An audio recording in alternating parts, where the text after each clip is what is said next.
Alléluia, Alléluia. Le Seigneur m'a envoyé porter la bonne nouvelle aux pauvres, annoncer aux captifs la libération. Alléluia. Seigneur, sois avec vous. Et avec votre esprit. Évangile de Jésus-Christ selon sa vie. Gloire à toi, Seigneur. En ce temps-là, Jésus quitta la synagogue de Capharnaüm et entra dans la maison de Simon. Or, la belle-mère de Simon était oppressée par une fièvre forte, une forte fièvre. Et on demanda à Jésus de faire quelque chose pour elle. Il se pencha sur elle, menaça la fièvre, et la fièvre la quitta. À l'instant même, la femme se leva et elle le servit. Au coucher du soleil, tous ceux qui avaient des malades atteints de diverses infirmités les lui amenèrent. Excuse-moi, je ne suis pas encore complètement éveillé. Au coucher du soleil, tous ceux qui avaient des malades atteints de diverses infirmités les lui amenèrent, et Jésus, imposant les mains à chacun d'eux, les guérissait. Et même des démons sortaient de beaucoup d'entre eux en criant « C'est toi, le Fils de Dieu ». Mais Jésus les menaçait et leur interdisait de parler parce qu'ils savaient, eux, que le Christ, c'était lui. Quand il fit jour, Jésus sortit et s'en alla dans un endroit désert. Les foules le cherchaient, elles arrivèrent jusqu'à lui, et elles le retenaient pour l'empêcher de les quitter. Et il leur dit, aux autres villes aussi, il faut que j'annonce de bonnes nouvelles du règne de Dieu, car c'est pour cela que j'ai été envoyé, et proclamer l'Évangile dans les synagogues du pays des Juifs. C'est vraiment la parole de Dieu. Gloire à toi, Seigneur Jésus. Je me souviens, j'avais un professeur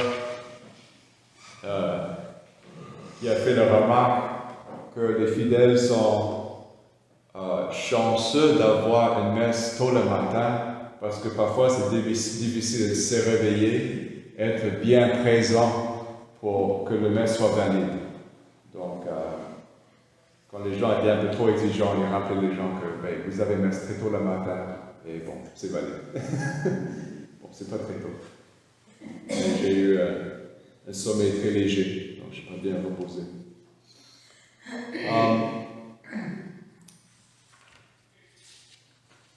Je vais faire une homélie pour commencer, et puis demain je vais aller plus loin, parce que je vais trouver une référence que je trouve très à propos de ce que je vais dire ce matin, puis demain je vais trouver la référence dans le texte de Saint Paul. Quand je célèbre les funérailles, parfois ils vont faire remarque au Fils de Dieu, nous-mêmes, en tant que Fils de Dieu. Et on sait que le Fils, il y a des fils et des filles. Donc, on a le masculin et le féminin. Et j'ai changé le mot en enfant. Donc, j'ai changé ça en enfant.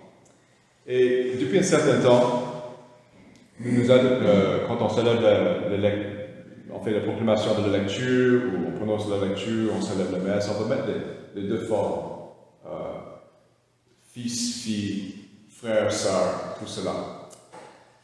Mais Saint Paul va dire dans un de ses textes, il n'y a plus de distinction. Qu'est-ce que ça veut dire? Il n'y a plus de Grecs et de Juifs. Il n'y a plus de fils et filles. Pourquoi? Parce que nous ne vivons pas juste selon un esprit charnel. Nous ne vivons pas juste pour ce monde. La réalité chrétienne, c'est Jésus. Okay? Il est le Fils de Dieu naturel. Fils naturel. Il est Fils divin. Il est le Verbe éternel. Donc la filiation, être Fils, c'est la réalité de Dieu, principalement. Ce n'est pas notre réalité. Okay? On est bien d'accord? Et donc, au ciel, Dieu est un esprit. Il n'y a pas de sexe. C'est dans notre réalité humaine, dans la réalité animale, il y a des sexes. Mâle, femelle. Okay? Chez nous, homme-femme. Il va dire ça, Saint Paul l'excuse. C'est pourquoi j'ai trouvé le texte d'Alain, parce que Saint Paul parle, il n'y a plus de distinction entre homme et femme. Donc, si Jésus, il est l'image parfaite du Père, ça veut dire qu'il est consubstantiel de son Père, il est égal à son Père à tout. Okay? Ils ont le même être, la même vie, la même existence. Donc, tout ce qui est le Père et le Fils. Et c'est pourquoi notre filiation est très imparfaite. Moi, je ne suis pas une image parfaite de mon Père. Vous n'êtes pas une image parfaite de ton Père. Tu n'es pas une image parfaite de ta mère. Vous êtes une moitié de chacun. C'est pourquoi vous êtes des fils et filles imparfaits. Ok? Voilà. Il faut dire ça. Et quand l'Église et Dieu nous appellent fils, ce n'est pas selon le sexe. C'est selon notre héritage, selon notre adoption. Maintenant, nous sommes inclus dans cette réalité divine. Quand Dieu nous voit, il voit Jésus. Il voit Jésus tel qu'il était mis sur notre cœur, notre âme, par le baptême. Et c'est pourquoi Saint Paul dit qu'il n'y a plus de distinction entre Grecs ou païens et Juifs. Cette distinction ethnique, humaine, de race, n'existe plus dans le royaume des cieux, parce que ce n'est pas l'essentiel. Être fils de Dieu ne dépend plus sur votre origine. Ce n'est pas adoption, ce n'est pas le baptême. Être fils ou fille, frère, sœur, homme, femme, n'a plus d'importance, parce que c'est Jésus la réalité.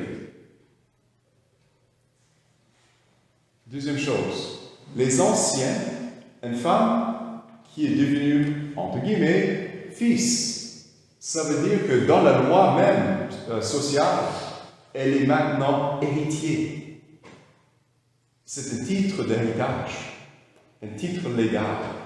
C'est pourquoi c'est pas d'être appelé fils, c'est comme, oh, c'est une appellation un peu méprisante. C'est pour dénigrer quelqu'un. Non, pas du tout. En fait, c'est élever la personne à un statut légal plus important. Parce que la personne maintenant, devant la loi, héritier légal. Okay? Donc j'ai l'intention que je célèbre les funérailles de dire le mot fils, même si c'est pour une femme, de femme. Parce que on a des mots précieux qui démontrent, qui essaie de démontrer une réalité divine dans nos circonstances. Et c'est pourquoi nous devons faire attention chaque fois que nous voulons imposer notre façon. Okay? Et la dernière chose qu'ils essaient d'imposer maintenant, c'est le mot genre. Okay? La théorie de genre. Je n'ai jamais appris cette théorie dans mon éducation. Mais depuis que j'ai quitté toutes mes études, il y a une autre théorie qui présente maintenant. Ça n'existe pas dans nos circonstances spirituelles, surtout à l'intérieur de l'Église, que les hommes et les femmes, que tous les humains ont la même dignité, ont le même héritage, ont la même finalité. C'est sûr qu'il y a des rôles réservé pour des hommes à l'intérieur de l'Église, l'office des clercs, mais néanmoins, c'est au service de la communauté. C'est pas pour avoir plus de respect, plus de vénération, plus de, je ne sais pas, plus d'avantages. Je peux vous dire, être prêtre, oui, il y a une dignité grâce à Jésus, qui est le prêtre fondamental. Mais aujourd'hui, ce n'est plus une distinction sociale. Okay? Quand les gens découvrent que je suis prêtre de quelque chose, souvent il y a beaucoup d'indifférence, beaucoup de mépris, beaucoup d'insultes, beaucoup de moqueries. Donc, est-ce que c'est très attirant de devenir prêtre aujourd'hui? Bien sûr, non. Surtout dans l'Ouest, en Afrique, en Asie, dans d'autres pays, oui, les prêtres sont encore très respectés, mais plus maintenant dans l'Ouest. Bon, on accepte ça parce qu'on veut suivre le Seigneur qui était méprisé et moqué durant son ministère public. Mais néanmoins, c'est juste pour dire que nous devons faire beaucoup d'attention quand nous voulons projeter notre façon de penser et de raisonner sur le texte biblique. Au lieu juste d'appuyer la parole, méditer, accepter. Donc je pense que le bon Dieu a voulu me corriger avec quelque chose pour que j'enseigne plus la réalité de la filiation, être fils de Dieu. Amen. Amen.